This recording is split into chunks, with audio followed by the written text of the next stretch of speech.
Hello दोस्तों, मैं जशवंत आपका स्वागत करता हूं सोनी कोचिंग क्लासेस में। आज हम 10th का संख्या चैप्टर स्टार्ट करेंगे जो कि रहेगा बहुपद। बहुपद के बारे में हम सीखेंगे कि बहुपद होता क्या है। तो उससे पहले कुछ छोटी छोटी चीजें हैं जो हमने 9th में पढ़ी हैं, वो आज यहाँ पर हम सीखते हैं। चलिए, तो सबसे पहली चीज, बहुपद जानने से पहले हमें सीखना पड़ेगा कि चर क्या होते हैं। चर ऐसी राशियां ऐसी राशियां जिनका मान जिनका मान अज्ञात हो, या हम कह सकते हैं कि या बदलता रहता हो। ऐसी राशि जिनका मान अज्ञात हो या फिर बदलता रहता हो, उन राशियों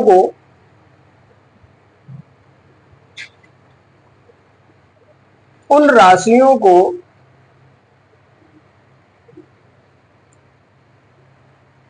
चर कहते हैं। जैसे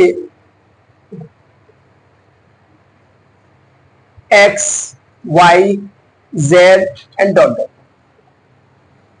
दूसरा है हमारे पास अचर। अचर क्या होता है? ऐसी राशियां जिनका मान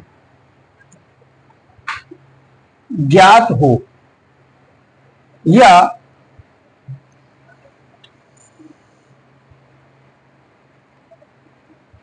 निश्चित हो, उन राशियों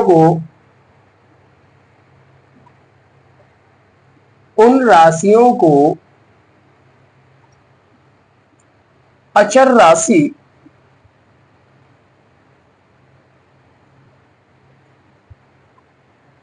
कहते हैं। जैसे कि 2 है, 3 है, 4 है, ये सब क्या है? ये हमारी अचर राशि है। पाई है, क्योंकि इनका मान कभी भी बदलता नहीं है। लेकिन चर का मान हमेशा बदलता रहता है। इनका मान पता भी नहीं होता है कि मैं कहूं x की वैल्यू क्या है, तो x का मान मैं 1 मान लूं तो 1 हो जाएगी, 2 मानूंगा तो 2 हो जाएगी। यानी कि x की जगह जो मान हम रखना चाहें वही x का मान कहलाया जाएगा। x की वैल्यू 2 भी हो जाएगी, x की वैल्यू 3 भी हो जाएगी। तो ये हमेशा बदलता रहता है, ठीक है, ये निश्चित नहीं रहता है। लेकिन अचर राशियां वो राशियां होती हैं जिनका मान हमेशा निश्चित रहता है। मैं कहूं कि 2 की वैल्यू क्या है? 2 की वैल्यू 2 ही है, 3 की वैल्यू 3 ही है, 4 की वैल्यू 4 है। तो ऐसी राशियों को हम क्या कहेंगे? हम अचर राशि कहेंगे। अब तीसरी कंडीशन आती है हमारे पास,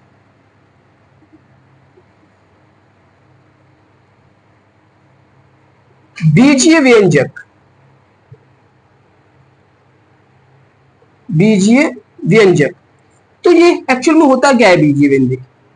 बीजीय व्यंजक कुछ और नहीं, चर और अचर राशियों को मिलाकर के हम बीजीय व्यंजक बना देते हैं। जैसे 2x, इसमें चर भी है और अचर भी है। 2x प्लस का 1, 3x प्लस का 2, ये सब क्या है मेरे पास? ये बीजीय व्यंजक है। अब आती है बात बहुपद की।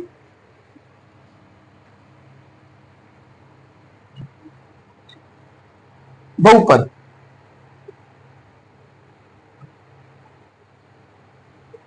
बहुपद होता है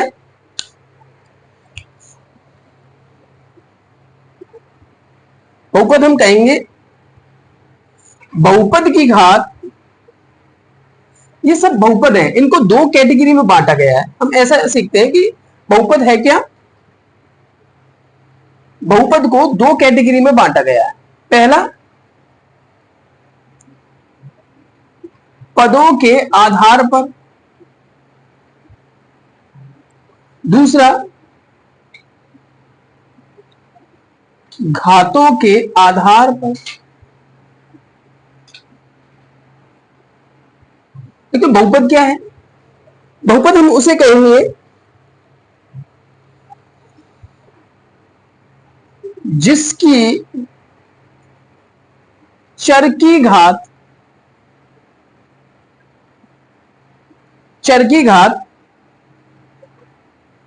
पूर्ण संख्या हो, पूर्ण संख्या हो, बहुपद कहलाता है। बहुपद कहलाता है। जैसे मैं कहूं ये जो दिख रहा है ये भी बहुपद है, क्योंकि इसकी घात कितनी है? 1। तो 1 भी क्या है? एक पूर्ण संख्या है। अगर ये भी 1 है, ये भी 1 है, घात हमारी सिर्फ और सिर्फ कैसी होनी चाहिए? पूर्ण संख्या होनी चाहिए। उन्हीं को हम कहेंगे बहुपद। जैसे 2x², ये भी मेरे पास क्या? एक बहुपद है। मैंने कहा कि भाई 3x³ प्लस का 2, ये भी एक बहुपद है। मैंने कहा कि 3x⁴ plus 3x⁴ plus 2x⁴ plus का 1, तो ये भी क्या है मेरे पास? एक बहुपद है, जिसमें आप देख रहे हैं कि सबकी जो पावर दिख रही है वो सब हमारी पूर्ण संख्या में है। कोई भी हमारी बट्टे में नहीं है, कोई रूट में नहीं है, जैसा कि हम कह सकते हैं कोई भी वास्तविक संख्याओं में नहीं है। वास्तविक संख्या में पॉइंट वाली संख्या भी आ जाती है। जैसे कि मैं एक उदाहरण के तौर पर मैं समझाऊं, जैसे मैं कहूं ये 2 √ में x प्लस का 3, तो ये हमारा बहुपद नहीं है। क्यों? क्योंकि चर की घात कितनी हो गई? 1/2। अगर मैं इसको ऐसे लिखना चाहूं x की पावर 1/2 प्लस का 3, तो यहां देखो चर की घात कितनी है? 1/2 है। तो यहां चर की घात कितनी हो जाएगी? 1/2, जो कि 1/2 हमारी पूर्ण संख्या नहीं है, तो इसीलिए ये हमारा बहुपद नहीं होगा। ठीक है, तो अब हम और सीखेंगे। आज पहले चैप्टर में हम इन्हीं को पहचानेंगे कि बहुपद कौन सा है, कौन सा नहीं है। चलिए,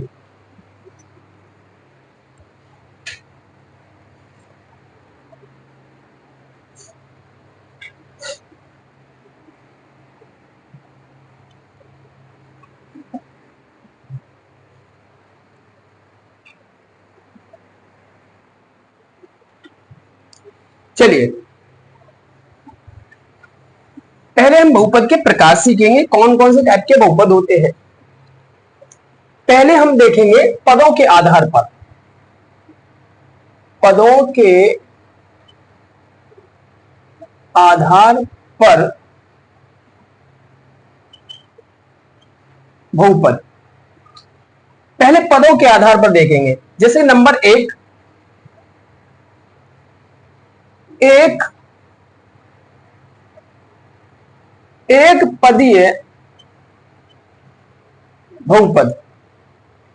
एक पदीय बहुपद। एक पदीय बहुपद कौन से होते हैं? जिनके पास सिर्फ और सिर्फ एक पद हो। ऐसा बहुपद, ऐसा बहुपद जिसका केवल और केवल एक पद हो। एक पदीय बहुपद कहलाते हैं। जैसे उदाहरण के तौर पर अगर देखा जाए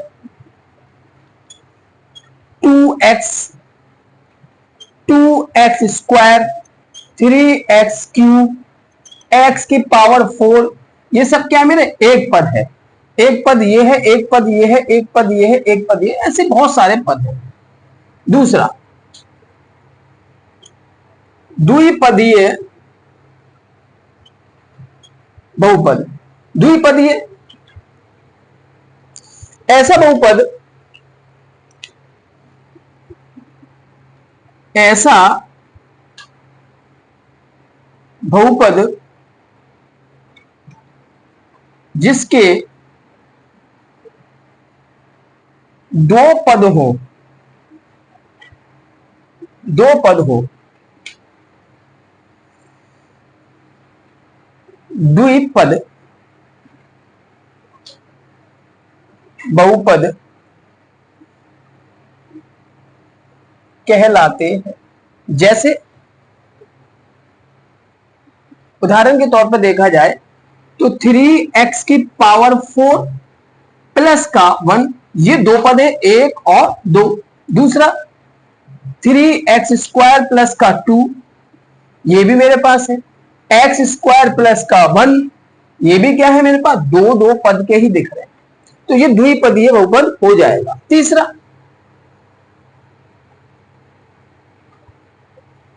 तृतीय पदी बहुपद,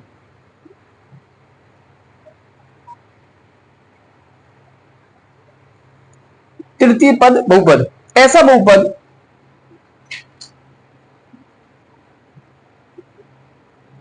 ऐसा बहुपद जिसके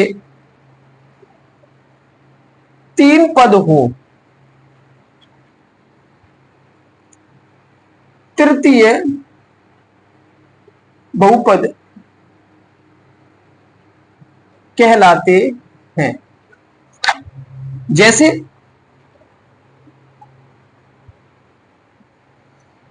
three x square plus 2x plus का 1, तीन पद, एक दो तीन।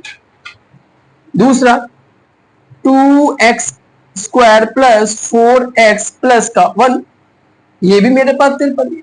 तो ऐसे पदों को हम त्रिपदीय बहुपद कहेंगे। चौथा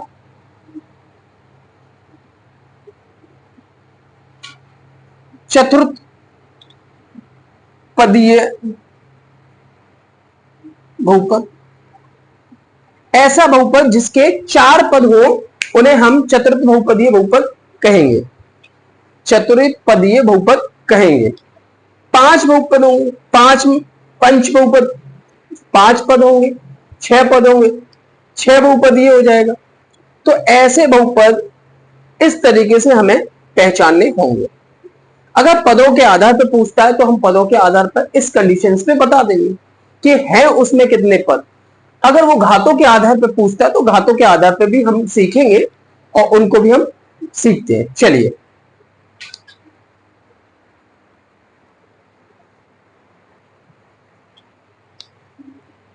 घातों के आधार पर बहुपद, घातों के आधार पर देखेंगे कि चर की घात कितनी है। तो चर की घात जितनी अधिकतम होगी वह उसी घात का बहुपद कहलाया जाएगा। तो सबसे पहले आता है हमारे पास रेखिक बहुपद। रेखिक बहुपद, ऐसा बहुपद, ऐसा बहुपद जिसके चर की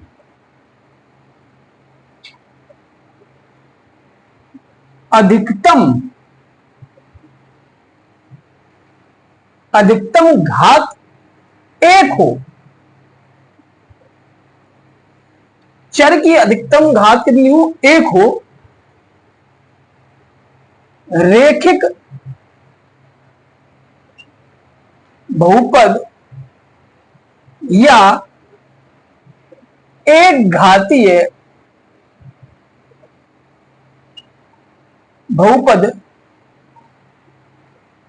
कहलाता है। जैसे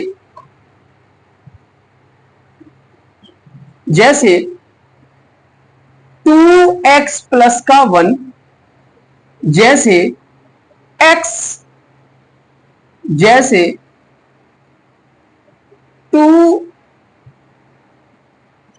3x की प्लस 1, ये हमारे रेखिक बहुपद हैं जहां पर हम चर देख रहे हैं, चर की अधिकतम पावर हमारे पास एक है, एक से ज्यादा नहीं है। दूसरा आता है द्विघातीय बहुपद।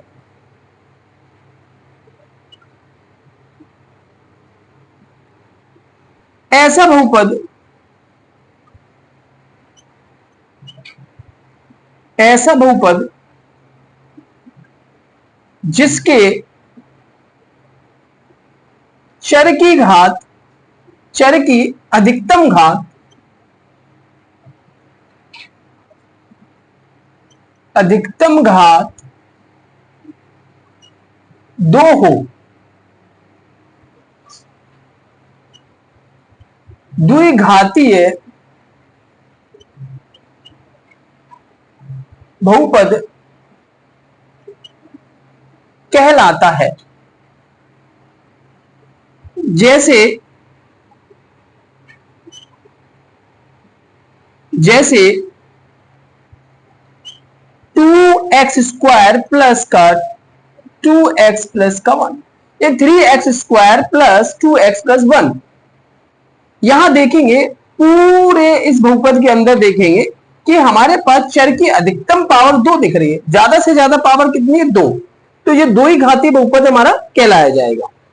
ठीक, तीसरा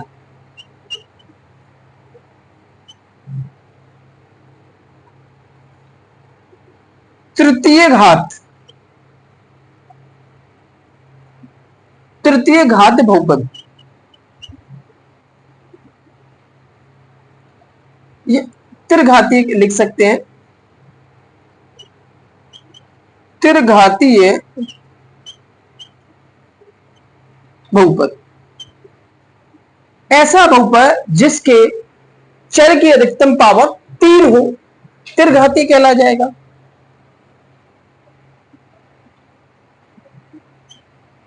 ऐसा बहुपद, ऐसा बहुपद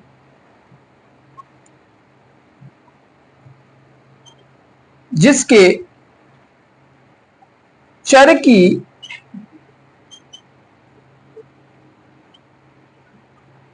अधिकतम घात 3 हो,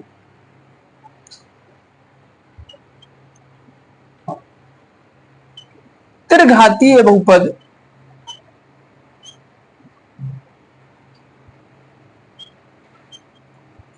कहलाता है। जैसे जैसे 3x³ plus 2x² plus x plus का 1। यहां आप देखेंगे इस पूरे बहुपद में आप देखेंगे तो सबसे बड़ी पावर हमें जो दिख रही है वो 3 दिख रही है, तो ये हमारा क्या कहलाया जाएगा, बहुपद कहलाया जाएगा। अब एक चीज और मैं आपको बता रहा हूं कि बहुपद को हम लिखते कैसे हैं। बहुपद को हमें लिखने का तरीका हमारे पास होता है 3x² प्लस 2x प्लस का 1, ये इसे हम p ऑफ x से हम दर्शाते हैं। इसे ऐसे भी लिख सकते हैं बाई, तो ये हो जाएगा हमारा 3y² प्लस y प्लस 1। इसे हम z से भी दिखा सकते हैं, तो पूरा का पूरा जो बहुपद होगा वो z चर की जो चर होगा हमारे पास वो z में होगा। ठीक है, तो आज इतना ही काफी है, कल सीखेंगे और इसके आगे का पहचानेंगे कि बहुपद क्या होते हैं और इसके शून्यकों के बारे में सीखेंगे, शून्यक और गुणांकों का संबंध भी हम सीखेंगे। तो आज के लिए इतना ही काफी है। नमस्कार।